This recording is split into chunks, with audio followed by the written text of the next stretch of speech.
Welcome to Future Role Model, a podcast that praises the unconventional and redefines what it means to be a role model. I am your host, Natasha Pearl Hansen, aka NPH. And in the house today, I have Emilie Hagen. What's up, girl? Hello. I never knew what that stood for. What, NPH? Comedy. I thought it was like a network. Just your initials. No, and people always, a lot of times when I tell them to look me up, they'll be like, NPH? What is it? Like miles per hour? It's because of NPR. Yeah, so that's what we expect. I will have an NPH network one day, and it will be all that everybody listens to for all their information, especially in the UK. I have two middle names, and it's like ESCH. It's like, I couldn't do what yours is better. You have two middle names? ESC. I can't even say it. ECSH. That's terrible. My mom just couldn't give up her maiden name, so she threw it in the middle. Oh, that's really funny. It's stupid. That's funny. But also I get it because I can't not be NPH now. You're NPH. And my fiance's last name is Schwan, and I definitely can't have my name be Natasha Schwan because that sounds like a food. Is he a Schwan guy? No, I wish he was. I wish we were the heir to I the do fucking... too. I love those popsicles. Dude, I used to eat them like crazy when I was a child. Thing? I don't know. The Schwan man, is it just one man? Did he die? Is he still alive? We weren't rich enough to have Schwan delivered to our door. Oh, we weren't rich either, but he came. Really? Mm-hmm. In our town, only the rich kids. It was like whoever had the Disney Channel and the Schwan truck, they had money. Okay, well, this is fun for me because I actually am going to be getting to know you on this podcast because I don't really know. Well, you just found out my I don't know any socioeconomic status. What's funny though to me, ironically, so your last name's Hagen. Yes. Hagen was my grandma's name. Really? My grandma's last name. And when I lived with my grandma was when he had the Schwan man delivered. Wait, so your grandma, your real grandma. So my as opposed to your fake grandma. Right, my real grandma. So in all my grandparents, it's kind of an interesting situation because so I have three sets of grandparents, but half of them are all dead. Like stepdad or something? Yeah. So there's like, on my mom's side, they got divorced and remarried before I was born. So there were, even though both of them had a not blood grandparent, I still considered them my blood grandparent just because exactly they've been that way since I was born. They were old. They're like fine. And then my dad's dad died when he was like 13 or something. Mm-hmm. So his last name was Hansen. And then my grandma remarried before I was born to Hagen. Really? My grandpa liked the HAs. Yeah, she didn't want to change a lot. So are you German? No, my dad, I should really do a 23andMe. I have the Ancestry DNA kit at home. I just haven't done it yet. It's been sitting there for a year. I'm just too lazy to even spit into a test tube. I kind of don't want to know. Like, I kind of like not knowing 100% stuff. What are you worried about finding out? No, nothing. I enjoy getting random information from different sides of my family depending on their mood and just adjusting what I think we are by that. But my mom is Black and Dominican and Sicilian. Oh, yeah. You have a little Black in you. My dad, and my dad is Norwegian, Danish, and German. Hagen is German and Norwegian. Yeah. And French Canadian. Yeah. So you might have a little. We might French be related. Canadian. I feel like we could be. We feel like we connected the first night. Where are you originally from? I was born in LA and then I moved to Attica, New York, a small town in upstate when I was 4. Okay. Then I came back here like in 2006. I've been back and forth from New York and California. Okay. Well, that's not a bad situation. Bi-coastal. So bi-coastal. Not Manhattan, so it doesn't count. Everybody wants to be bi-coastal. It's like the ultimate dream. I know. I kind of, last year I really was. I was in New York 7 times last year. I was 3 and I was like, that felt pretty epic. 7 would have been perfect. Yeah, 7 was great. And now I'm like, I don't know if I need to go to New York for a while. I'm kind of burnt out. I love New York so much. Like I like the people. I like the energy. But me too. I didn't like when I lived there. But I love visiting. Did you ever live in Manhattan? I lived in Brooklyn for 8 months. Oh, okay. Why only 8 months? I had like a weird boyfriend at the time, and like I don't know, he wouldn't leave my apartment and break the lease. So the only way to leave New York was to like literally leave and break it. Yeah. We didn't do any. I had a really good time. He was on my couch and then he moved into my room. We started dating. Like he was the couch boy that became like my roommate, I guess. It was like a romantic thing at first, and then this is similar to my ex. It turned into only us watching Law and Order SVU and eating French toast. Like that was my New York so experience. specific. There was like nothing glamorous about it. So I didn't live the New York life when I actually lived there. But then all the times I would visit, I like take advantage and make sure I'm like doing something every minute of the day. Oh, damn. I love New York.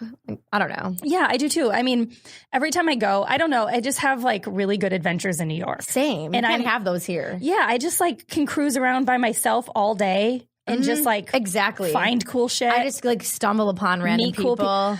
I found I gotta find where I put this card, but I have it saved. So in Google Maps, like I should be a spokesperson for Google Maps for sure, because I star every place that I've ever been that I enjoyed and make tags on things like in cities.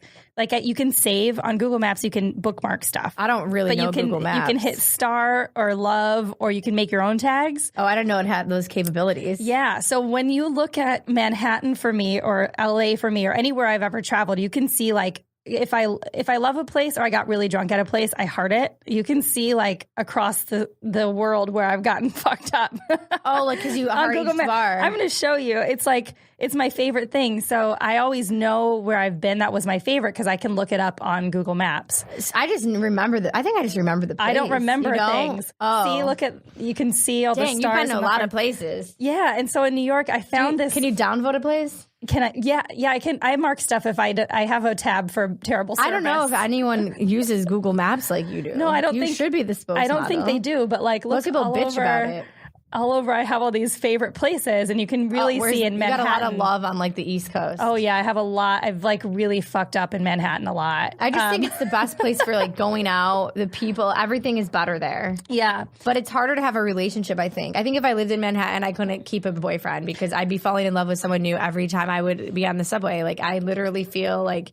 It's every romance is fleeting there. You can just there's so many people because of neighborhoods. There's too many possibilities and options. I'd be so overwhelmed. Yep. I would like discard the guy that I just met and be like, I like you on the L train. Yeah, no, I totally get that, and I feel like it's very sectional. Like I have friends, actually really sexual. It's really sexual, sectionalized in New York because I have friends that are like. Friends that live in southern Manhattan, and they're like, oh, I met this really cool girl and I really like her, but she lives in fucking Queens, so it's like not going to work out. Yeah. I feel like they say that about LA too. They're like, oh, well, I can't date her because she's on the west side, but I feel like at least we have cars here. Yeah. It's hard to do public transport when it's like consistent it's hard to travel. Booty call a train ride. Exactly. Like, oh yeah, I'll be there in an hour and 45 depending on... Well, that's what I didn't like about living in New York is the trains are weird at night. Mm-hmm. Like they just stop and then you have to pay $40 for a cab. Yeah. And that is what that's how I've ended up meeting a lot of people in New York because I end up Uber pooling at night.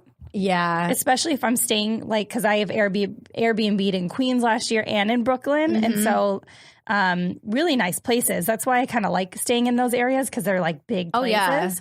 And I would end up in these Uber pools with really fascinating people. See, every single time I've done an Uber pool in New York, I don't know what it is, but I get in a car with acidic Jews that are scared of me and my friends. What? I think because I'm lit in New York, and I like the first time I think me and my girlfriend Joss were hungover, and we get into an Uber pool like maybe noon, and these two little girls, probably kindergarten, came in the car and they had like the curls, the outfits on, and they literally were sitting like this, looking at us. And I was thinking like they think that we're the devil. Oh my God. And I was trying to talk to them, and I feel like they were like mom and dad said don't talk to anybody. Sluts, maybe. Yeah. I don't know. That's how I felt. And then the second time we were super high. We went to Chris Redd's show at Gotham. And I think Jason Collins was there. It was a really good night. And we were out with the comedians and we called an Uber and we get in and we're so high. And it was literally another pool full of acidic Jews that were in silence. And the driver was also what are your odds? Jew. Like, how is that even? My friend was in the back and we were texting each other, like laughing, like cackling, and they hated us so much.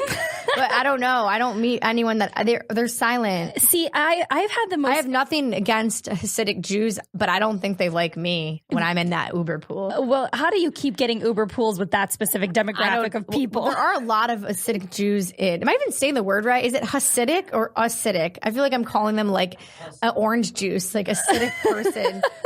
I know acidic juice. It's right. That juice is very acidic. It is nice. Good one.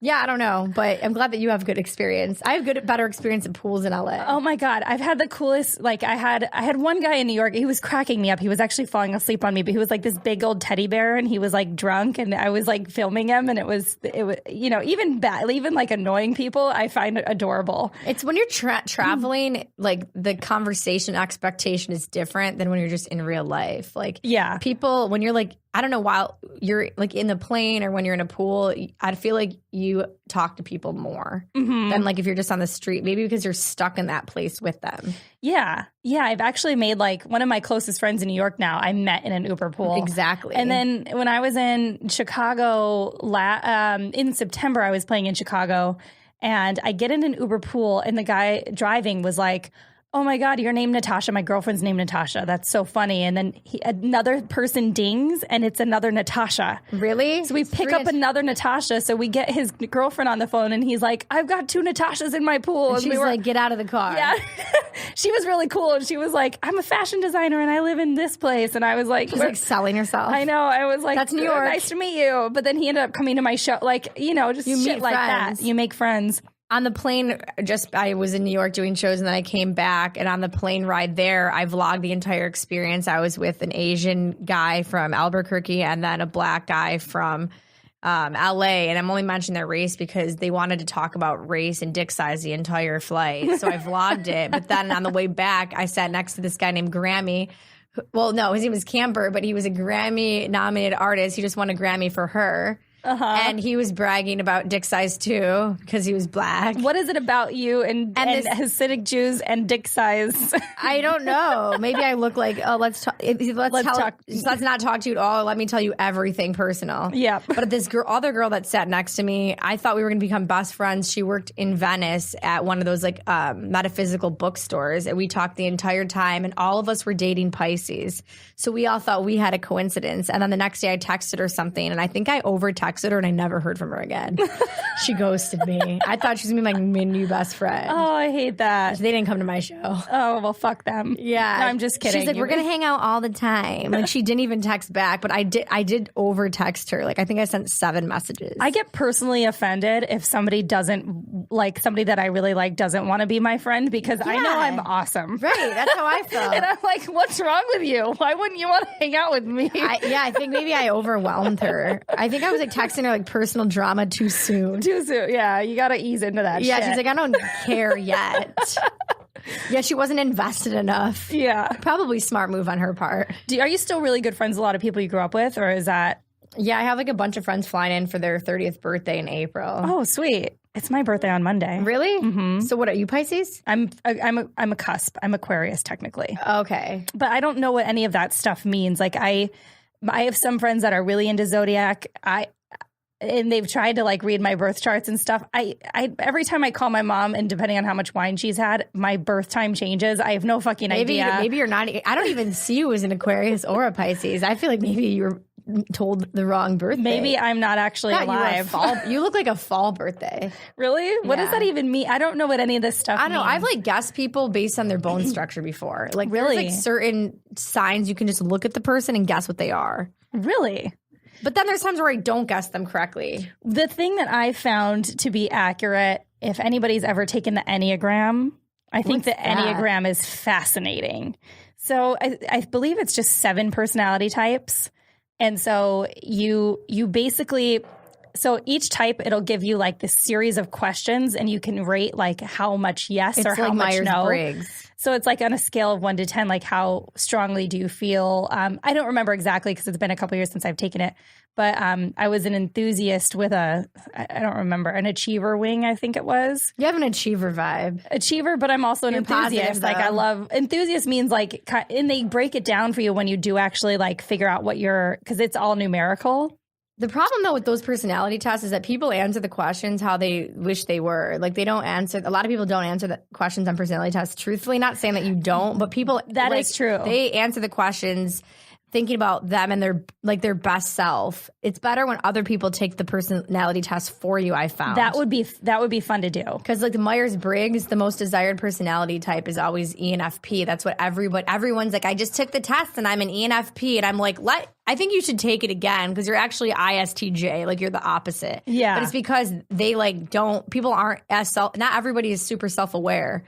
And they answer the questions. Like ENFP is the most desired personality because it's like extroverted, intuitive, feeling, perceiving. So it's like go with the flow extrovert that's trusts their gut and also has empathy for others. So everyone wants to be that the type. perfect person. Right. So I feel like you probably are the enthusiast, but people, if you are out there and you're taking the Myers-Briggs, and once you take the test, read like all of the ones that are surrounding it that you could be and see which one you identify with the most. Because I find that is how you get the most accurate results. That would be actually really fun to have your friends take a test for you. Like you all take a test at once and you're like, okay, right now we're going to all do Natasha. And like everybody see what they maybe get multiple friends because some friends might have like a weird deep-seated jealousy for you and then like say, yo, you're a fucking bitch. You're a thinker. You don't have any feelings. You never trust your gut. Like, so you want to have like maybe a few opinions. Well, and I would like to say that I feel like I am a very self-aware person, but I also feel like different people perceive you is all different. Totally. So I'm very negative, but people don't seem to perceive me that way. I don't know. I don't know why I found that really funny. I'm really not in a good place ever, but people always think that I'm like super into myself and super upbeat and positive and like think I'm better than people. I legit think I'm terrible at everything all the time. And it's not fun to be me. This is not a cry for help. Oh, that's so... I come across as like, even when I post on Instagram the other day, I said something like self-deprecating and someone's like, all you do is fish for compliments. And I just wrote, welcome to Instagram. Yeah. But like, I think people think that I'm like really excitable and like, I don't know. I think my face is round, so people think I'm happy. I'm not, but it could be LA. I might have used to be. I don't know. I think I've always been pretty miserable. Really? Yeah. What do you think it is? Is it like, what do you think that is? I'm a perfectionist and I never think anything is good enough. And I also doubt myself a lot. And I take on I'm self-aware. I take on the opinion of the person I talk to last, so that I never have my own true opinion.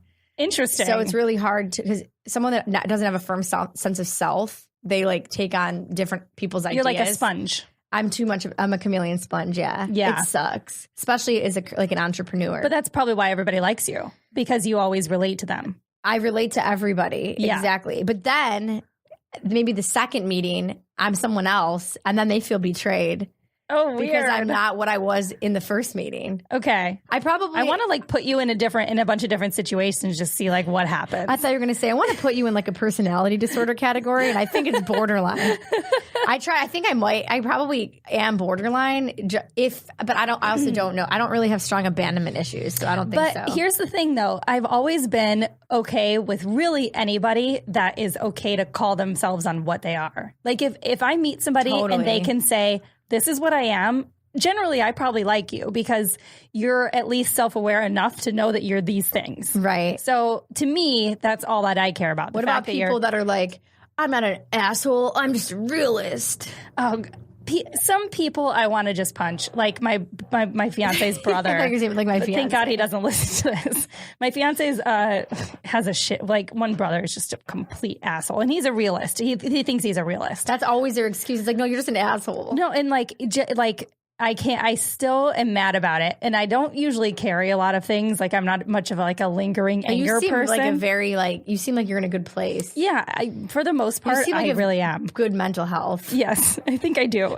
Good for you. To be honest. That's great, especially as a comedian. I'm fucking happy and I like people and, whatever. But this one situation, my fiance's brother came to visit last summer. It was in July. And basically, during the time that my fiance was in the bathroom taking a shit, This is how fast it was.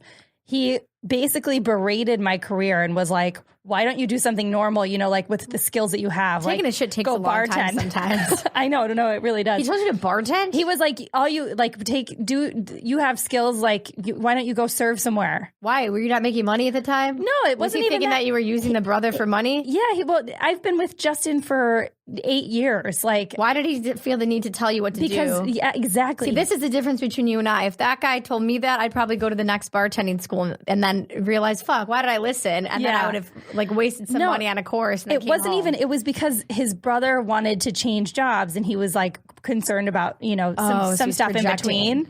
And yeah, it was just this weird shit. And so some people, like, I don't get angry very easy, but when I do, it's like, watch the fuck out. Yeah, I'd be scared. Like, I save it for the right time. And I got like the most angry I've ever been that day. I don't yell, but I get mean. Yeah, you have intense eyes. I don't know why he felt the need to say that. Right? Isn't that weird? I don't know why people feel the need to elicit their opinions in general. Last night I was live streaming and someone said, "Can I give you some advice?" And I was like, "The suggestion box is closed, motherfucker. No more Nobody suggestions." Wants this shit. And you can always give your opinion if it's like done tactfully, but like it usually is, but I still hate it. But also like it it's doesn't like seem like it was. It wasn't. And also like just don't come into my house and tell me how to live my life. You know? There is a lady screaming at us from outside, and it's okay because she's walking away. That was funny. We record in Koreatown, and sometimes shit just gets real. I think that was Spanish, maybe? She was speaking Spanish, yeah. She said something about bitches. She said something. Oh, really? Yeah. What's bitches in Spanish? Perro. Oh, I thought that was dog. Or I think it's both. Oh, that makes sense. Perro is dog with one eye. Is bitch a dog in English? Well, dogs are bitches. She probably called us perritos. My grandma used to work at an animal hospital, and I loved being able to, as a kid, say the word bitch because I knew you could because they call dogs that. I forgot. I think Alex is taking care of it. Yeah, there's some crazy when things. It's rainy in LA today. It is Valentine's Day, by the way. This will be coming out a week from this next Tuesday. But happy belated. We are spending our Valentine's Day together in Koreatown recording podcasts. There's a flower shop like 2 doors down. I was like, maybe I should give him some flowers since my boyfriend's like, I don't know if they actually sell, like, everything around here is so interesting because it's like they'll sell flowers and then like baby clothes or it's like a cover for golf clubs and like.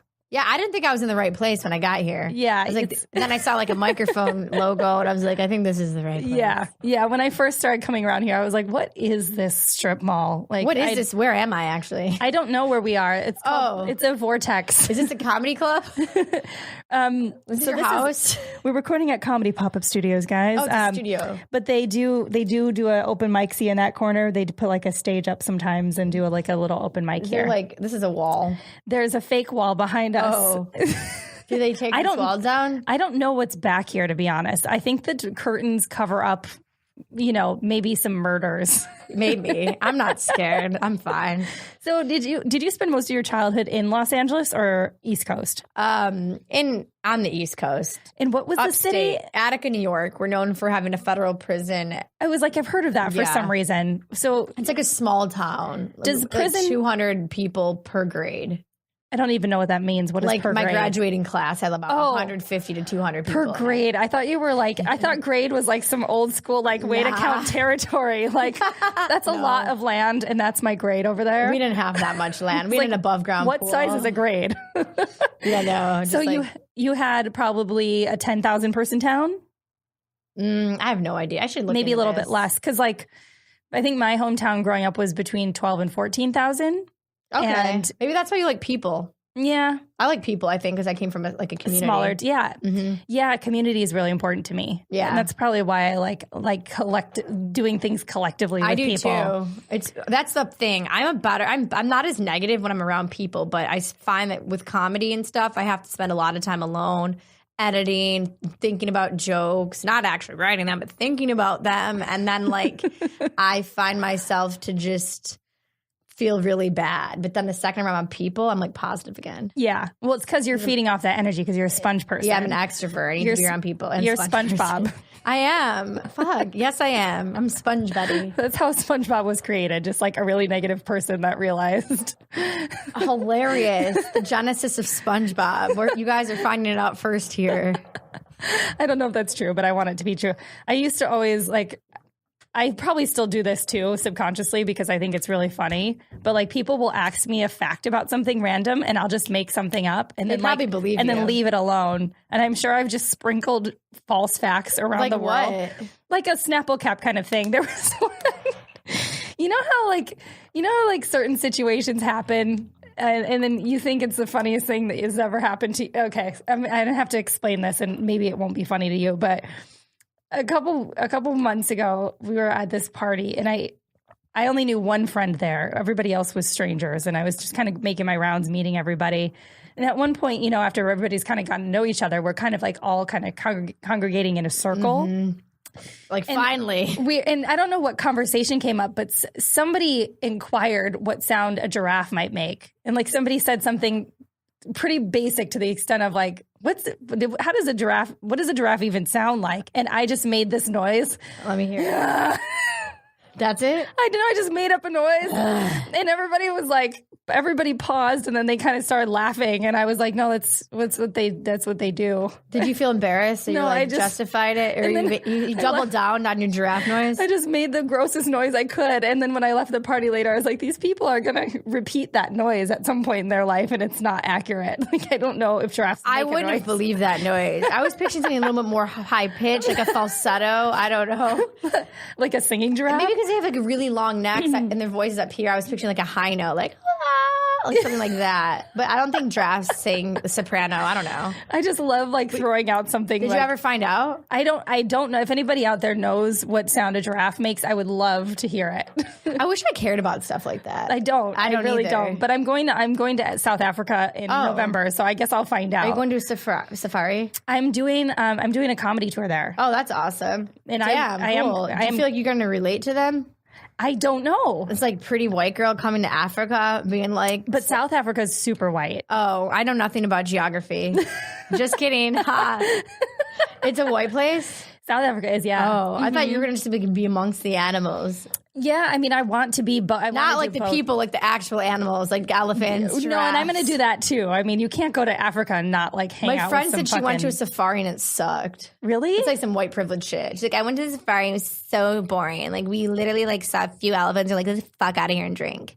What? Yeah. I'm sure safaris offer drinks, right? I don't know. She's like, we barely, the elephants like didn't want to come out and play.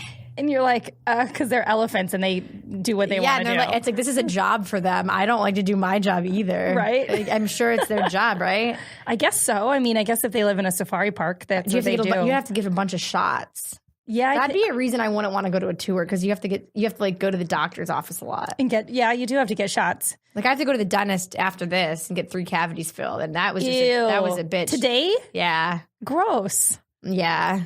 That sucks. I'm sorry. I think I still want cake after, though. You should. Like Valentine's Day. No, you should. If after you get a cavity filled, there's no reason to not eat cake. Yeah. It sucks I have 3. Yeah. Not good. I had never had a cavity in my life.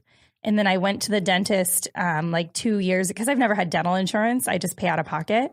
Yeah. So you think like that's not a big deal, but we're realizing now a lot of infections start in the teeth. They do in the gut and the teeth. And those are the places I don't take care of. And so I went to the dentist and they were like, oh, you have like 6 cavities. 6? And they, like 2 of them each were on the same, like on one tooth. See, I was like skeptical. I like got in a fight with my dentist and I was like, well, how do you know? I'm like, because the x-ray's not showing anything. And I'm like, my teeth feel fine. And I felt like he was just trying to take my money. Yeah. And then I was like, well, I don't have any money to pay for it. I'm like, maybe my mom will. And the lady looked at me and goes, Emilie, you're an 88. You're 30 now. You should be paying for your own cavities. She said that to you? I was like, lady, mind your business. Like, I don't prioritize dental, okay? Like, I'm too busy, like, I don't know. Buying drinks. Yeah, going to the Grove. Like, I don't know. I just couldn't believe that she told me I shouldn't have my mom pay my cavities. Yeah, fuck her. I have dental, though. Oh, nice. Yeah. It's nice that you have that. I was thinking about marrying my boyfriend for his dental. He said no. Well, you have a husband or fiance. Yeah, we're both we're just independently contracted with everything we do, so you don't really get any benefits. Oh, he's an independent contractor? Mm-hmm. Oh. Yeah, we both just do our own thing. You can't use him for dental then. I can't really use him for a lot. That sucks. Yeah, my boyfriend was like, I'm going to quit my job just to like help you full time. That's not how he talks. So he's like, I'm going to quit my job to help you full time. I'm like, no, one of us has to work. Yeah. Like, one of us needs to be making money. How long have you two been together? Only 3 months. So we're hitting that point where we decide, are we going to continue or are we going to stop? Yeah, you have to at that point. Yeah, I think 4th month is like the final. The final yay or nay. You think? I think the 4th month. Yeah. You have to have the conversation at month 3, and then at month 4 you have to decide. But like I don't know. I have so many friends that have just really fascinating relationships, and Why? I don't know. I've been finding out ever since being engaged that relationships are really fascinating, because mine is like, ever since being engaged, I'm like, I don't really want to be a wife. Like, I don't know.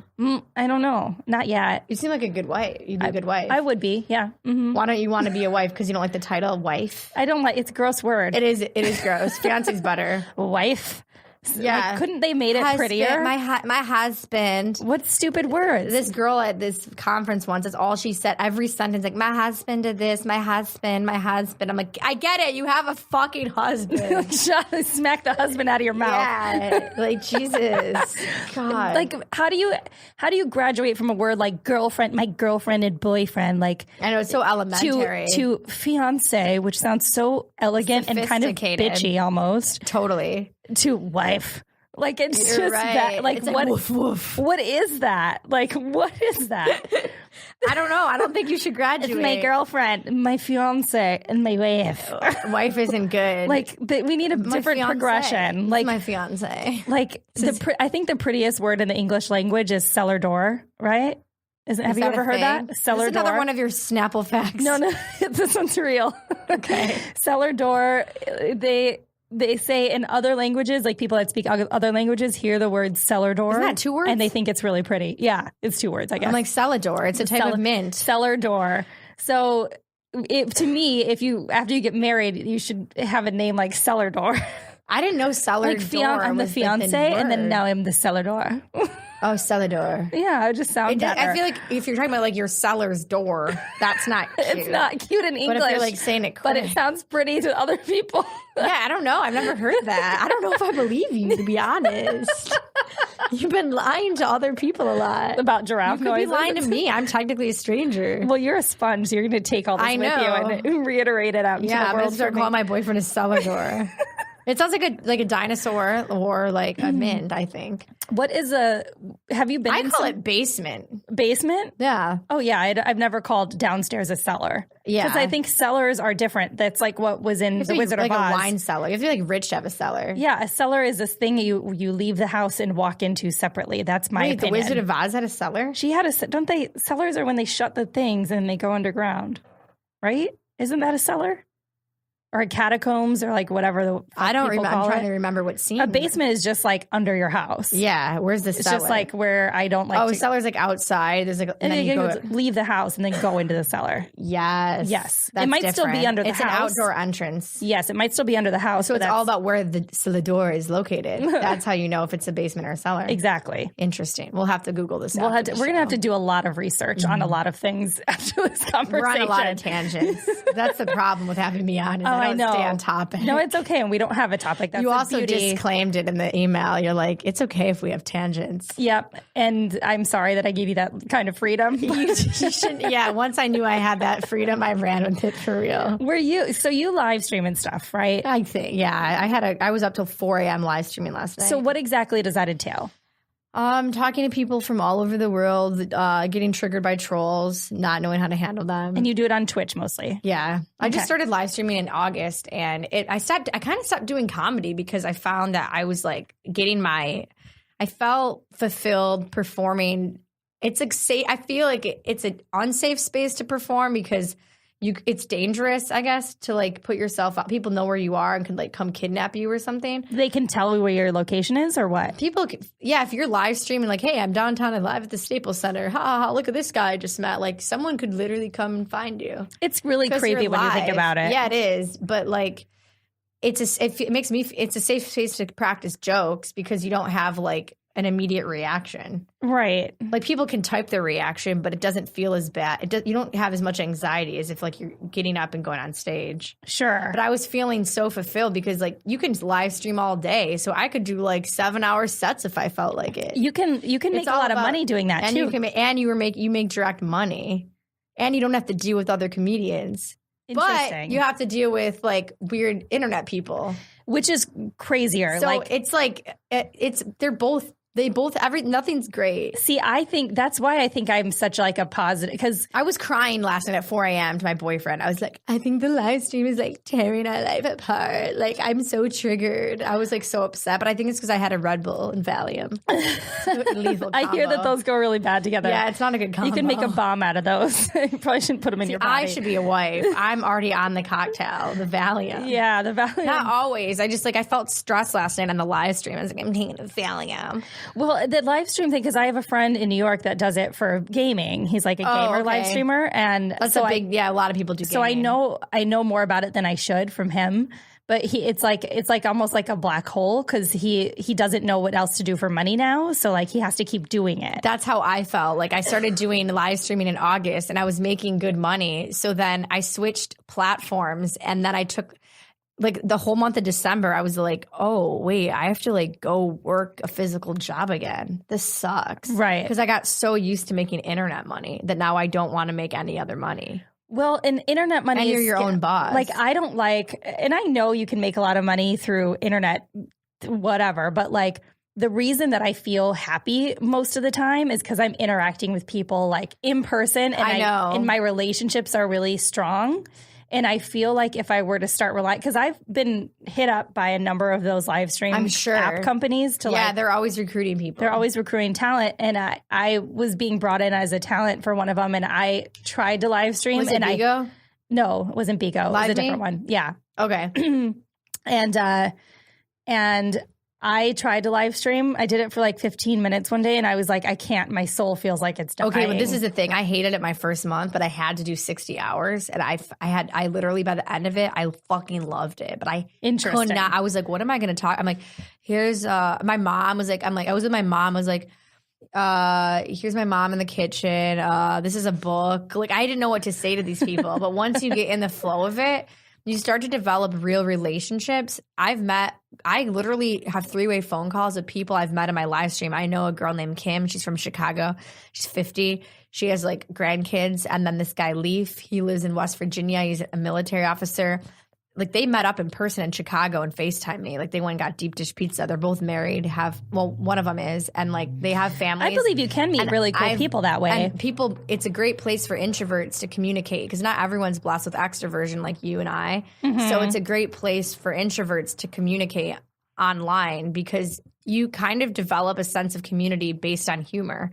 And because you can say I like make a joke, people in the live stream can like call me out or like make a punchline, and then other people are like haha, like at Johnny too, like that was funny, and then they're talking while I'm like streaming, so then they're making friends. Like people hit me up and they're like, I had really bad autism and then I found your stream and you've really helped me grow as a social person because I practice communicating in your stream and now I'm better at school. Damn. So it's weird. So there are some really good benefits. There are benefits. I know that there are benefits. People think the internet is ruining like social interaction, but I do think that the internet has a positive benefit on people that are super introverted and suffer with like, I guess, autism or Asperger's or things like that. And that makes sense. Disorders. And people do use a lot of video games now for like for good purposes. Yeah. And like, you know, at least they're not like alone in their room playing the video game and their parents are like harping on them. At least they can capitalize and like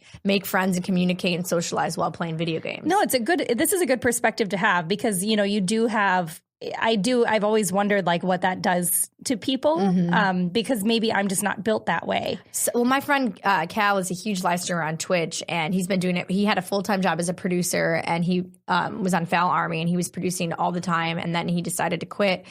I think he started doing something else. He was media consulting and he's always been around people. And then he started live streaming full time.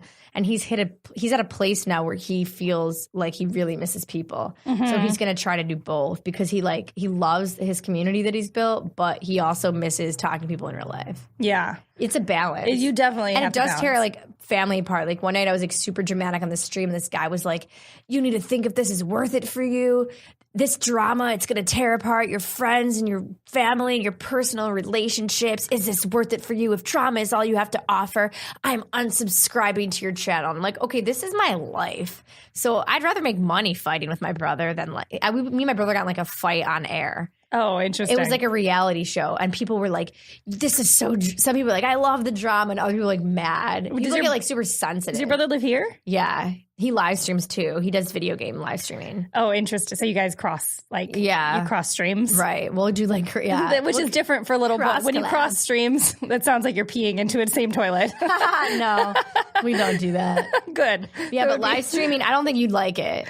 I don't think so either. You would. I don't think it's for me, but that's fine. Like, it's good that it works for some people. You know, I'm glad that there's like, it can be really fucking lucrative. But I think the reason I was like, I'm so negative, I'm like a bad person, like you wouldn't want to be in my mind. I think the reason I've become kind of negative is because I've been living on the internet too much lately. Like I haven't been experiencing the real world, and I've been so like susceptible to criticism because every single day I'm getting constant criticism like in real time, like, oh, like you're sad, you suck, like like they tell me like negative things and then I take it seriously.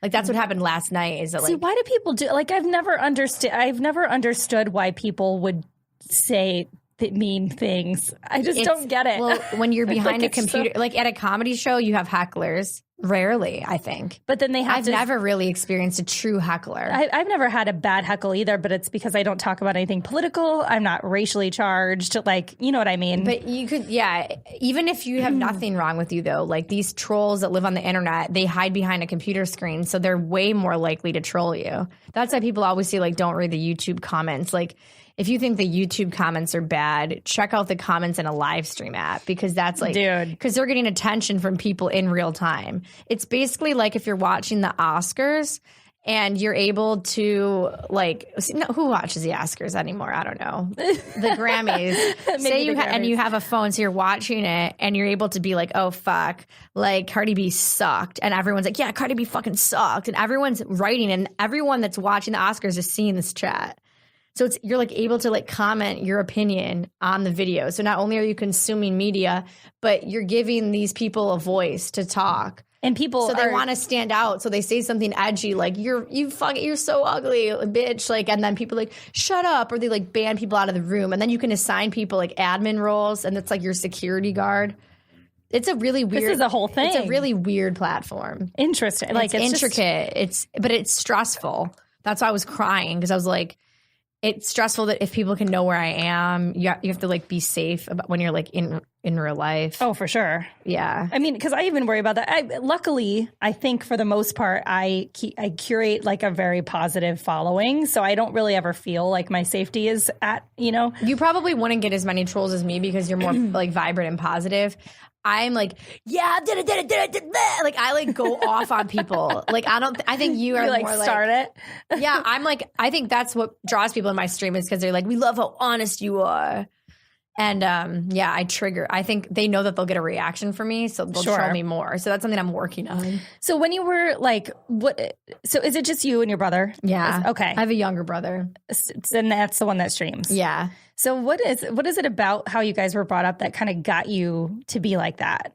To be interested in stuff like that, because that's pretty parallel for two siblings. My brother copies everything I do. Okay, so I was doing stand-up comedy, he started doing stand-up comedy. Like I started doing live streaming, he started doing live streaming. I started doing like commercial acting, he's got the same agent. Like he's always just following in my footsteps. But he's an editor. Like he edits at NFL Network.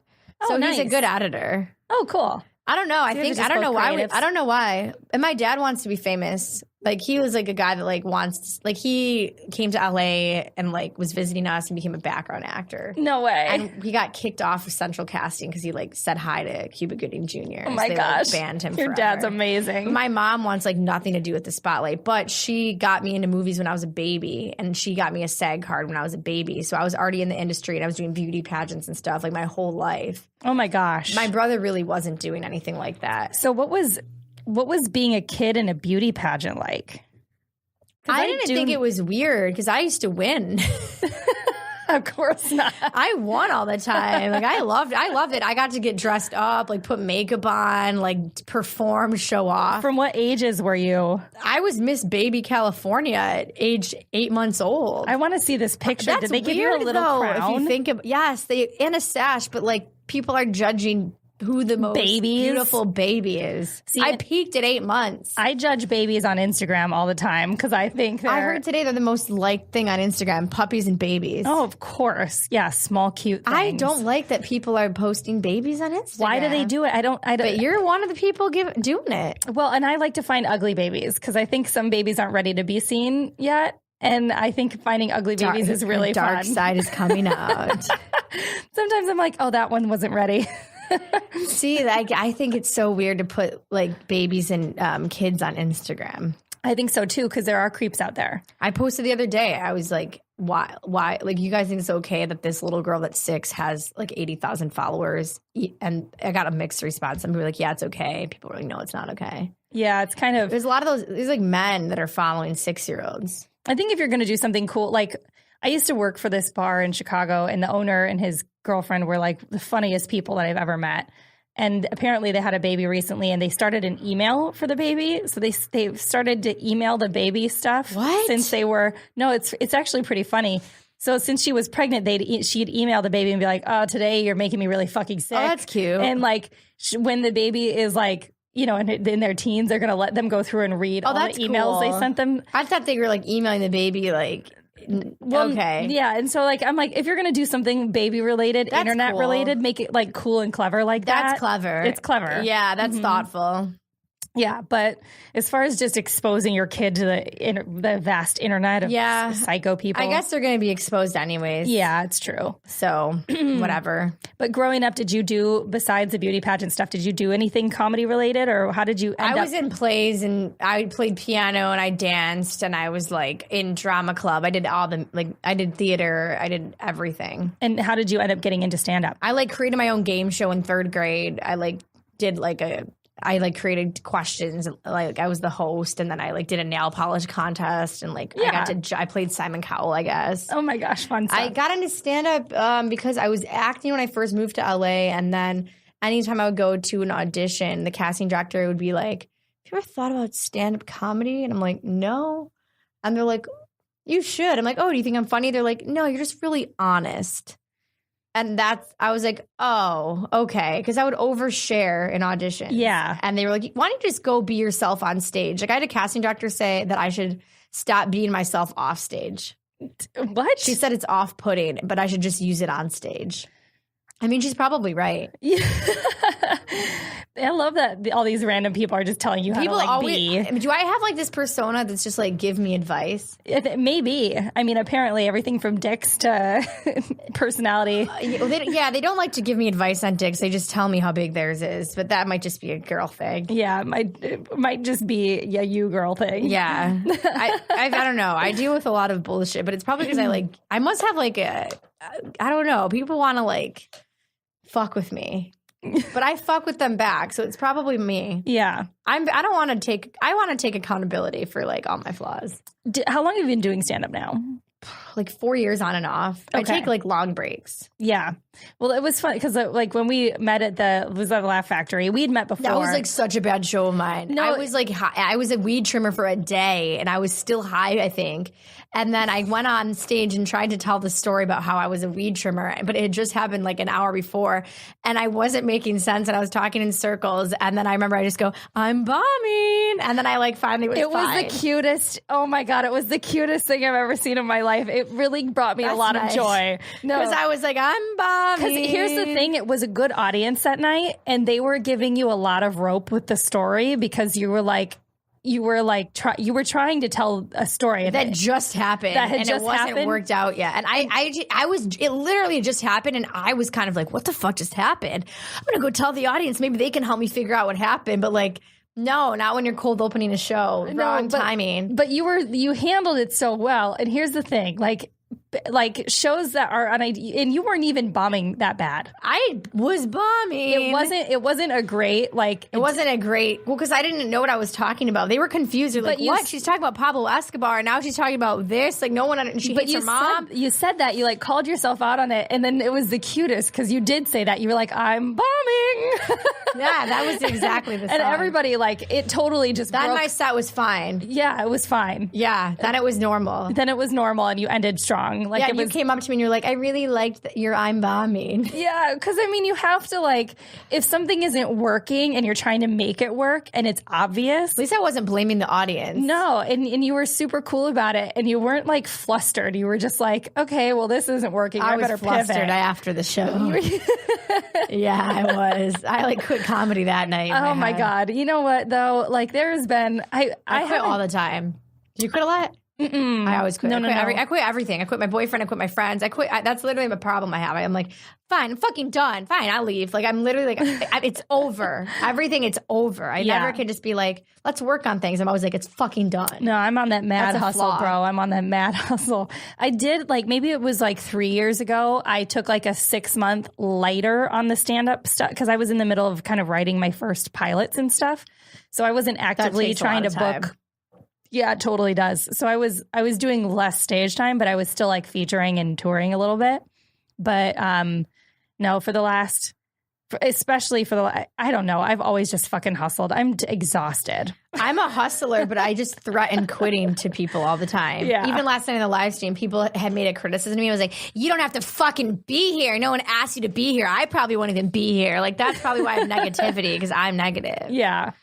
Did you get into any trouble as far as being a kid, or were you just basically like fun and performed? And what was your MO? I mean, when I was in 3rd grade, I got called to the principal's office because someone's told their mom that I started a gang. This is a small town. I started a gang, and I didn't invite her daughter into the gang. And then I was the gang leader when I wasn't. I was like not even in the gang, and I was like a sub. Like they're like, if one person drops out, you'll like sub in for the gang. But what was the gang? Like, what does that even mean? We just wrote. They just like, I don't know. These girls in my class were like, we're gonna have a gang, and like you can't. It was like, you can't sit with us. Yeah. And I got called on to the principal's office, and they took this like very seriously. And I remember getting all the blame, and it wasn't me. Yeah. So I used to get blamed a lot because I was so outgoing and talkative. I would get blamed a lot for things. Yeah. But in high school, if I ever got in trouble, my cousin married the assistant principal, so they would just like send me back to the classroom. I didn't get any. Oh, that makes it. That's probably why I have problems with authority now.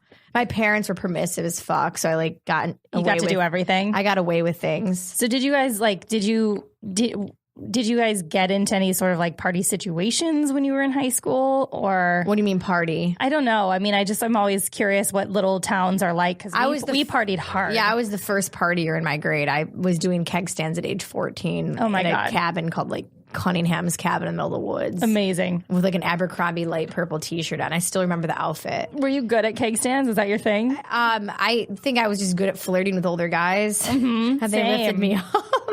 I like killed it I feel like I killed it in high school. I was dating a senior when I was a freshman, which looking back on it is pretty gross because he was 18 and I was 14. Yeah, that is pretty gross. I think that might be illegal in some states. I think it was illegal, but my parents were like, "Oh, he has a truck and he drives you to school, so it's fine." Yeah, yeah. Well, and I did kind of this. Well, I shouldn't say that I was pretty good until I started drinking at about 14. Oh, cool. So we started drinking at the same time. But I wasn't like sleeping with anybody until later. I wasn't really sleeping with anyone either. Yeah. Yeah, not really. So I was like good and bad. Yeah. I mean, it depends on what you think is good or bad. Yeah, I don't think I really had sex till I was like 18. Like I had like kind of it before, but not maybe 21 even. I didn't even really understand sex. I remember being 16 and I was obsessed with this kid in my high school, and we had made out one night and I was like, am I pregnant, guys? Like I always used to think that I was pregnant. Like if I made out with somebody, yeah. I was like, well, what if they like?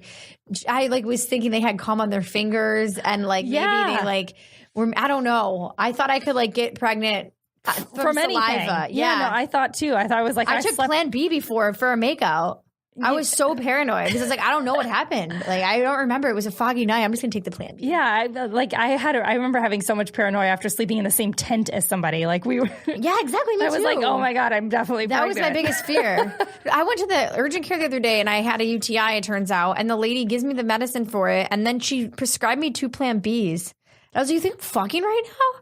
I think because I had the UTI, she thought I was like slutty or something, or like I was really sexually active. And I'm like, I don't need this. Every time UTIs come up, because You said in the email, people talk about UTIs. Well, my friend Jacqueline, I think my episode 6 was Jacqueline Marfuji, and she was talking about a UTI, and this lovely lady at West Coast Mint down in San Diego sent me like a box of UTI pills. Like Bactrim? I think that's what they like. It was terrible. It's something. So if you ever need some, I've got tons of extras. Like if you ever need some Plan B, I've got 2. Nice. Okay, we can swap pills if we ever need to. Totally. So let's see. And kind of wrapping things up, we had so many tangents. I know, that was like so many tangents. I don't even know. Whenever I have to send a recap of that's always the hardest thing for me. I send it to Paul. He's our editor. That's not Paul. Or not Paul, but Paul. Do you edit it? Point. Alex, I don't edit anything. Oh, really? In my podcast, I don't edit anything. I leave everything as is because I like the full conversation. I think people should experience what it like. That's cool. I like edit out my likes and ums, and then I never post episodes. That's why live streaming is good, because it's like up and it's there, and then like I can't delete it.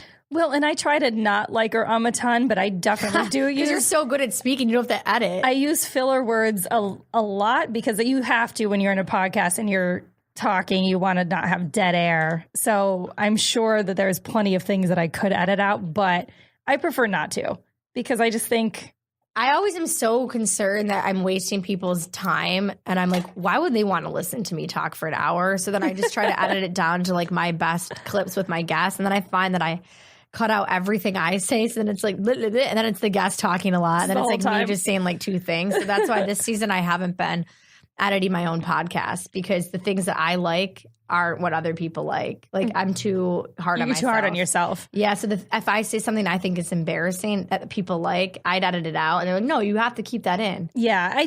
For me, I'm just like, it's just me having a conversation with other comics and funny people. Like I just like to have the full thing there. Yeah. When I listen to other podcasts, I want the whole conversation. Yeah. But for some reason, I'm like, I don't think people should have my whole conversation. But the hardest part for me is always sending a recap to Paul for like what to put on iTunes. Yeah. What do we even talk about? Because I'm blacked like, out. I know. Yeah, you're still blacked out. I think I have PTSD. Yeah, I am. I am. I feel blacked out right now. What do you have coming up that you're really excited about? Anything cool? What am I? I don't know. What do I have coming up? Well, I'm launching my podcast today, which is cool because it's been 2 months in the making, because I have these I have 4 camera angles, and it's nice. like really intense. That's what you said, and it's a lot of work, and I'm finally figured out how to do 3 camera angles live on Twitch. So I'm the first live podcast with 3 camera angles. So I'm proud of that. That is awesome. I'm proud of my boyfriend for doing that, because he did it, because I hate technical, but I'm proud of that. And then the comedy shows that we're going to be maybe doing together. Mm-hmm.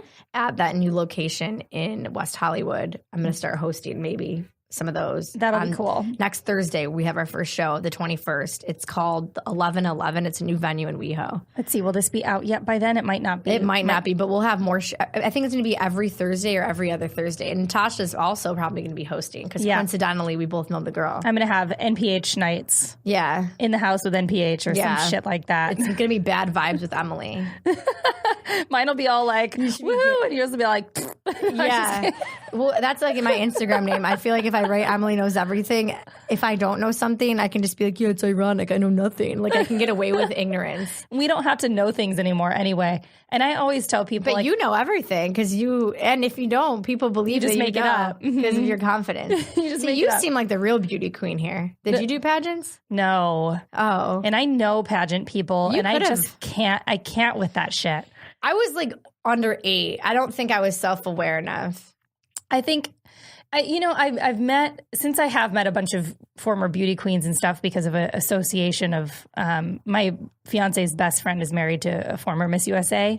Oh, cool. And so I've met a lot of women through her that are in the pageant world, and they're all wonderful. So I don't want to like shit on it, just like you don't want to shit on a sorority, but I also don't like sorority girls.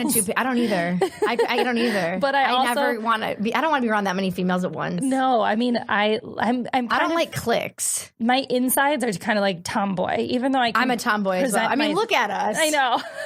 We didn't shower today, people. I'm so happy you didn't shower because I was like, I hope she doesn't care that I'm going to just throw the hair in a ponytail. Today, it's bad weather. I give no fucks about Valentine's Day. Like, I just don't. Like, I know. We'll probably order some pizza. I told my boyfriend Valentine's Day was canceled last night. And then this morning I was like, it's actually not canceled. So you need to plan. I got mad because he had a tab open with a flower vase that I didn't like. And I was like, what is this? With a flower vase? I'm like, you have good taste. Why would you choose this vase? It's so ugly.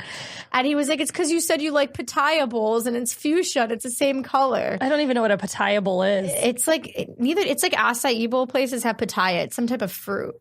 Is it not papaya? No, it's pitaya, and it's this beautiful fuchsia color, people. It's a fruit that's almost purple? like the color of my jacket. Yum. Yeah, it's very good, and it's good for you. I gotta find these. Yeah, it's good. They're like acai bowls, but pitaya bowls. So Anyways, I don't think I'm getting those flowers. I don't think I'm getting any. I've never really cared about flowers. My fiance, I don't think I want any. Like last year for Valentine's, or maybe it was the year before, he brought home a bottle of really nice vodka and a steak. And I was like, this guy fucking gets me. That's good. Mm-hmm. I was like, yeah, meat and vodka, like that's my shit. Yeah, like me and my boyfriend went to Best Buy yesterday and he bought me some like technical things that I needed. See, and then we went to like Nordstrom and he bought me clothes. Valentine's Day to me is like this just strange, overrated holiday. Like I've never once. I'm not really much of a dates person anyway. I hate dates. Like, even for my birthday, I'm like, this is just a reason for all my favorite people to be around each other. I don't give a shit about. I don't care about my birthday either. And We're very similar. I don't care. And that's why I'm having birthday weeks. Fuck that. That's why I'm having trouble with the whole wedding thing. Like, I don't want a wedding either. That's why I've moved mine twice. I feel like it's weird for a bunch of people to get together to watch and celebrate me liking someone else. Yeah. And I feel like it's so narcissistic. They love each other. Like when I think of everybody is like, oh, my wedding, I want it to be the perfect it's so day. Annoying. I think it's because those people don't have enough else going on in their life. Maybe. You have such an interesting career that you don't need your wedding. You're on stage in front of people all the time. Yes. You don't need to be in a gown to like feel validated. Exactly. Like there's nothing worse to me than spending like, if I'm going to have a day that I'm considering is the best day of my life. It's not the wedding. I'm going to be naked on a boat. Like, that's my best day. Oh, really? Like, I don't want to my wedding day is not going to be my best day. Why naked on a boat? I don't know. It just sounds great. With a bunch of people being like, good job. I just want to be like that to me is the perfect day. There's no way that a wedding day to me is going to be like a perfect day because it's just I just don't care. I literally don't want a wedding. I'm shooting. You know what? My mom called me the other day and she goes, I just really hope your boyfriend marries you. And I'm like, she just don't want to deal with me anymore. And she goes, but I can't afford the wedding. And I was like, well, lucky for you, I don't want a wedding. Yeah. But like, what if I did? And now that it's like Valentine's Day. It's like, I didn't want flowers, but what if I do now? You know what? Actually, I do. Yeah, we're women. We're allowed to change our mind. Yeah, I changed my mind. Like that. Yeah, I said, you better have something, at least a cute card or like something for when I don't know. And he's like, I'm always with you. I don't give him time to like get away and get something. Yeah. I don't know. He went to Hawaii the first week we were dating and he's Hawaiian. And he's like, what do you want? I'm like, I don't know, like a t-shirt. He came back with 5 vintage graphic tees. That is like speaking to my heart. Oh, that's I love beautiful. Graphic tees so much. Yeah, me too. Yeah, and like every single one is like fire. So I mean, I don't know how he's gonna like always be that good at gift Why giving. are islands always full of vintage graphic tees? I don't know. They are though. That's where you the have best t-shirt. He got me like a Pan Am tee, a Dole pineapple tee. Like oh really my cool god, ones. those are great ones. So how is he gonna? What do I want? Flowers? Yeah. Flowers just die. Yeah, and this episode is dying because it's been an hour. It has been an hour. We have to. And Alex has something to do. I feel like. Yeah, no, and I do too. I'm like making awkward eye contact. I need to eat pizza and figure out how to recap this fucking episode. Africa. We talked about wedding. We don't like weddings. Yep. Cellar door. Oh yeah, the difference cellar between door. A cellar and a basement. The noises giraffes make. I've really enjoyed this episode. It was good, and we're gonna have to hang out a lot more now. Yeah, we should. But just don't text me weird things like you did to turn off like that. No, I'm not going to. I think I was still like plain fogged, so I was like in a weird place. Yeah. Well, tell everybody where they can find you on social media, etc. Where do you stream? Emilie Knows Everything. Emilie with an IE on Instagram and Twitch. Twitch.tv/Emilie Knows Everything. comment and troll me. I'll probably get mad, and then I'll say sorry. And you can find me at NPH Comedy on Instagram and Twitter. You can follow the podcast at Future Role Model on Instagram or at Role Model Pod on Twitter. You can follow the network at Comedy Pop-Up or at CPU Podcasts. Anything else? Closing remarks? Nope. That's the noise. That's the noise of it. That's a giraffe. In closing, why don't you give everybody your ideal giraffe noise?